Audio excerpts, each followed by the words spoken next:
memulai kegiatan, kita berdoa bersama-sama terlebih dahulu. Berdoa, mulai.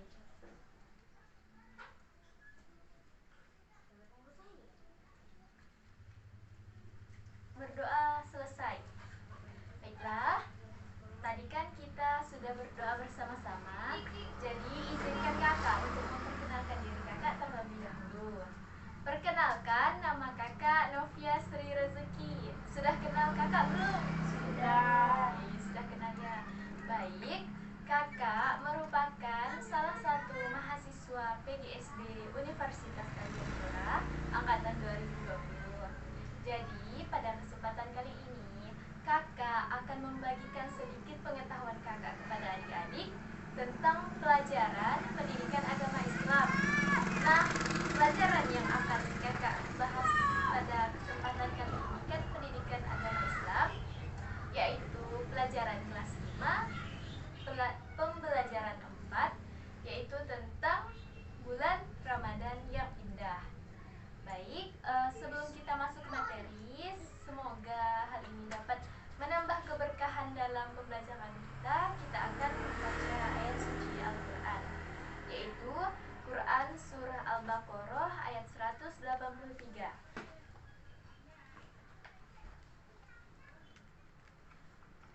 A'udzu billahi minasy syaithanir rajim. Ya ayyuhalladzina amanu kutiba alaikumus shiyam kama kutiba alal ladzina min qablikum la'allakum tattaqun, yang artinya, wahai orang-orang yang beriman, diwajibkan atas kamu berpuasa sebagaimana diwajibkan atas orang sebelum kamu, agar kamu bertakwa. Quran Surah Al-Baqarah ayat 183. Nah, jadi pembahasan kita pada hari ini tentang bulan Ramadan. Tadi pada saat kakak membacakan ayat suci Al-Quran, apakah adik-adik mendengar kata kutiba? Mendengar. Baiklah, apakah adik-adik tahu apa arti dari kata kutiba? Tidak tahu, Kak. Baiklah, akan kakak sampaikan. Kutiba artinya diwajibkan. Nah, kata wajib nih. Jadi apakah adik-adik tahu arti dari kata wajib? Tidak tahu, Kak. Oke. Jadi wajib artinya ketika kita laksanakan maka kita akan mendapat pahala, dan ketika kita tinggalkan maka kita akan mendapat dosa. Nah, untuk puasa itu tersendiri, ketika orang menjalankan puasa dengan baik, maka orang tersebut akan mendapatkan predikat takwa. Apakah adik-adik tahu apa artinya takwa? Tidak tahu, Kak. Akan kakak sampaikan lagi ya. Jadi takwa artinya menjalankan semua perintah Allah Subhanahu wa taala dan menjauhi semua larangannya. Nah, kita akan kembali ke topik pembahasan utama kita, yaitu tentang puasa. Puasa dalam bahasa Arabnya yaitu shaum atau siyam, yang artinya menahan diri. Menahan diri di sini dalam arti menahan dari makan, menahan minum, menahan nafsu, serta menahan dari berkata yang buruk atau yang tidak bermanfaat, yaitu sejak azan subuh hingga azan maghrib. Nah, itu terhitung ke dalam satu hari puasa.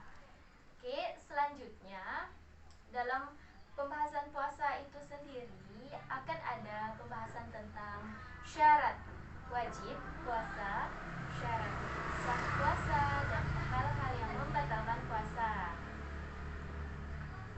Baik, kita akan lanjutkan pembahasan kita, yaitu mengenai syarat wajib puasa. Nah, ada yang tahu enggak syarat wajib puasa itu ada berapa? Tidak tahu, Kak. Tahu? Jadi syarat wajib puasa ada 3. Yang pertama, berakal sehat.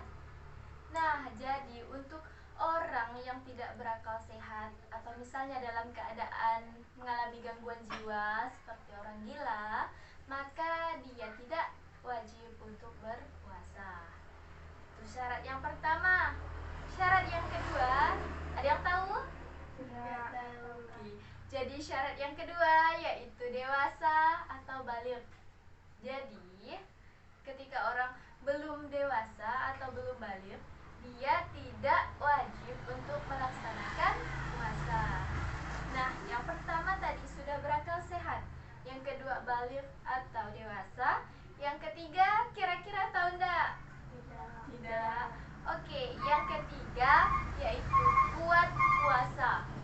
Nah, kuat berpuasa artinya seseorang mampu untuk melaksanakan puasa itu sendiri. Ada kondisi tertentu, misalnya seperti ini. Orang yang lemah untuk melaksanakan puasa, misalnya orang tua yang sudah sangat tua, dia kan tidak bisa berpuasa. Maka dia boleh untuk tidak berpuasa, namun harus membayar fidyah. Yang kedua, keadaan yang kedua yaitu orang yang sedang sakit. Misalkan sehabis operasi atau sedang sakit parah ya, sehingga dia tidak dapat berpuasa, maka dia boleh tidak berpuasa, namun harus menggantinya di hari yang lain, di luar bulan puasa. Nah, tadi kan kakak ada menyinggung tentang fidyah, yaitu ketika orang yang sudah tua dan tidak mampu untuk berpuasa, maka dia boleh membayar fidyah. Kira-kira adik tahu enggak apa itu fidyah? Tidak tahu, Kak. Tidak tahu. Jadi fidyah itu artinya denda. Denda, misal kan seseorang nih, misal kita punya nenek dan nenek kita sudah sangat tua kan, tidak mampu untuk berpuasa. Nah, maka nenek boleh tidak berpuasa namun membayar fidyah. Fidyah itu dendanya kita memberi makan orang fakir atau miskin sebanyak sejumlah hari tidak puasa.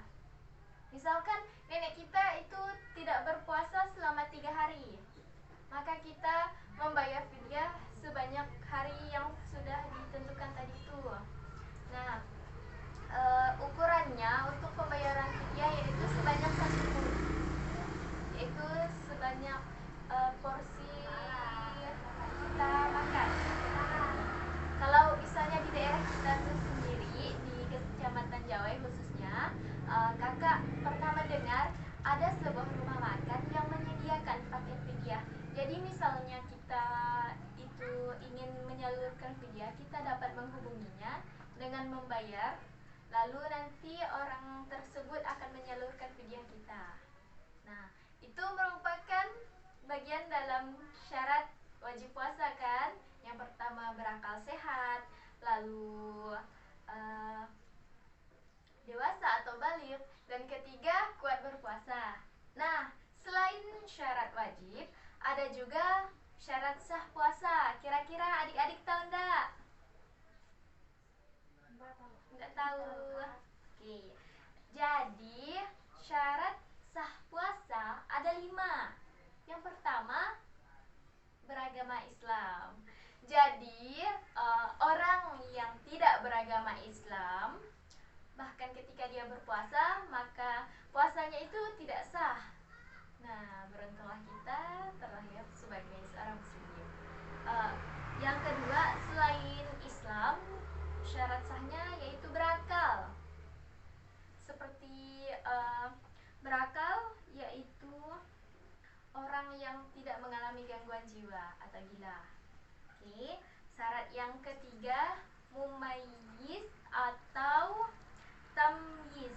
Artinya seseorang yang mampu membedakan mana hal yang baik dan mana hal yang buruk. Nah, yang keempat yaitu suci dari haid bagi wanita. Kakak ingin bertanya, apakah adik-adik di sini sudah mengalami menstruasi atau haid? Sudah, Kak. Nah, jadi ketika kita akan berpuasa, kita kan sudah mengalami haid itu.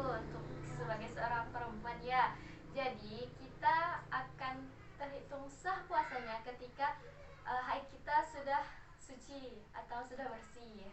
Nah, seperti itu. Dan kita sebagai seorang wanita ketika sudah mengalami haid, maka kita wajib untuk menggantinya di hari yang lain. Oke. Lalu syarat yang terakhir atau yang kelima yaitu dalam waktu yang diperbolehkan. Kan itu pada bulan Ramadan itu kan waktu yang diperbolehkan. Namun ada juga waktu-waktu yang tidak diperbolehkan untuk berpuasa. Apakah adik-adik tahu contohnya seperti apa? Tidak tahu, Kak. Tidak tahu, Kak. Jadi hari-hari yang tidak diperbolehkan untuk berpuasa yaitu pada 2 hari raya, yaitu pada hari raya Idul Fitri dan hari raya Idul Adha, dan juga hari tasyrik, yaitu pada tanggal 11, 12, dan 13 pada bulan haji. Nah, pada hari-hari tersebut kita tidak diperbolehkan untuk berpuasa. Oke, pembahasan yang selanjutnya yaitu tentang rukun puasa. Rukun puasa ada 2. Yang pertama yaitu, ayo tahu enggak apa rukun puasa? Niat. Jadi rukun puasa yang pertama yaitu niat. Biasa kita kan kalau kita sholat tarawih di masjid, sehabis kita sholat pastikan ada membaca itu niat puasa. Nah, jadi misalnya kita sudah membaca nih, tadi malam kan sudah membaca, selesai sholat kita sudah membaca bersama-sama. Lalu misalkan pada saat sahur kita lupa untuk membaca niat puasa. Kita tuh misalnya maklumkan ya dalam keadaan ngantuk, tiba-tiba lupa buat baca niat dan langsung makan hingga akhirnya azan berkumandang. Nah, kira-kira kalau begitu bisa enggak itu terhitung puasanya? Tidak. Baik, kakak luruskan ya. Kan pada saat kita selesai sholat tarawih kita sudah membaca niat nih di malam kan. Lalu pada saat misal jam 3.30 pagi kita sahur, namun kita lupa untuk membaca niat, maka puasanya tetap boleh karena tadi malam kita sudah membaca niat walaupun pada saat sahur kita lupa membaca niat. Nah, rukun yang kedua, maaf ya, rukun yang pertama kan niat. Rukun yang kedua yaitu menahan diri dari hal-hal yang membatalkan puasa. Jadi kita akan lanjutkan pembahasan kita, yaitu tentang hal-hal yang membatalkan puasa. Kira-kira adik-adik tahu enggak apa hal yang dapat membatalkan puasa? Tidak tahu, Kak. Tidak tahu ya. Baik, akan kakak sampaikan. Jadi hal-hal yang membatalkan puasa: 1. Makan atau minum dengan sengaja. Misal pada saat siang hari lagi kehausan nih kan, lalu minum dengan sengaja, maka hal tersebut sudah membatalkan puasa kita.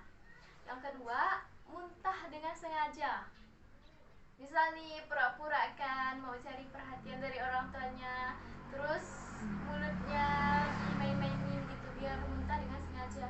Nah, hal tersebut yaitu muntah dengan sengaja dapat itu membatalkan puasa. Hal yang ketiga yaitu hilang akal atau gila. Nah, hal tersebut akan membatalkan puasa. Lalu yang selanjutnya, datang bulan bagi wanita, maka hal tersebut akan membatalkan puasa. Walaupun misalnya kan kita puasa kan dari pagi, dari habis azan subuh, lalu pada jam 5 sore nih, jam 5 sore kan bentar lagi mau buka tuh, tiba-tiba datang haid kan, maka hal tersebut membuat puasa kita batal dan kita harus menggantinya di hari lain di luar bulan puasa. Nah, lalu yang kelima yaitu murtad atau keluar dari agama Islam, maka hal tersebut akan membatalkan puasa. Nah, pembahasan kita yang selanjutnya yaitu hal-hal yang dapat kita lakukan untuk memperbanyak ibadah di bulan puasa. Yang pertama yaitu tarawih sehabis sholat isya, yang sering kita lakukan kan. Yang selanjutnya selain tarawih, kita bisa juga tadarus Al-Quran biasanya kan dilakukan di masjid, namun di rumah juga boleh. Lalu selain sholat tarawih, tadarus, memperbanyak sedekah juga merupakan salah satu contoh aktivitas kita dalam memperbanyak ibadah di bulan puasa. Lalu yang selanjutnya yaitu manfaat dari kita mengerjakan puasa. Yang pertama yaitu merupakan ungkapan Yang pertama yaitu merupakan ungkapan rasa syukur kita kehadirat Allah Subhanahu wa taala. Lalu yang kedua, melatih kejujuran. Nah, tadi kan kalau kita berpuasa kan kita menahan makan, menahan minum, menahan nafsu serta menahan diri dari hal-hal yang tidak bermanfaat. Nah, hal tersebut dapat melatih kejujuran dari dalam diri kita. Lalu puasa juga dapat menanamkan rasa kasih sayang pada sesama. Nah, kan kita tahu tidak semua orang seberuntung kita. Di luar sana banyak orang yang bahkan seperti tidak mempunyai harta sehingga tidak dapat makan. Mungkin ada yang dalam satu hari cuma makan sekali, atau mungkin tidak bisa merasakan makanan sama sekali. Nah, dengan adanya puasa kita dapat merasakan penderitaan yang dialami oleh saudara kita, sehingga hal tersebut dapat menanamkan rasa kasih sayang dalam diri kita. Yang selanjutnya yaitu sehat jasmani dan rohani. Dengan kita melakukan puasa, maka kita sudah dapat menambah kesehatan kita baik secara jasmani maupun secara rohani. Nah, yang terakhir, manfaat dari kegiatan berpuasa yaitu sebagai melatih diri kita atau pengendalian diri kita. Karena kan pada saat kita puasa kita menahan banyak hal, sehingga hal tersebut dapat menjadi suatu aktivitas latihan bagi diri kita dalam pengendalian diri, dan insya Allah akan menjadi lebih baik ke depannya. Baiklah, demikian penyampaian materi yang dapat kakak sampaikan. Kakak ucapkan terima kasih kepada adik-adik sekalian, dan semoga ilmu yang kakak bagikan dapat bermanfaat bagi adik-adik sekalian. Untuk segala perhatiannya kakak ucapkan terima kasih. Yang benar datangnya dari Allah Subhanahu wa taala, dan yang salah datangnya dari kakak sendiri. Dan kakak juga memohon maaf kepada adik-adik sekalian apabila ketika penyampaian terdapat bermacam-macam kekurangan. Sekian, terima kasih. Wassalamualaikum warahmatullahi wabarakatuh.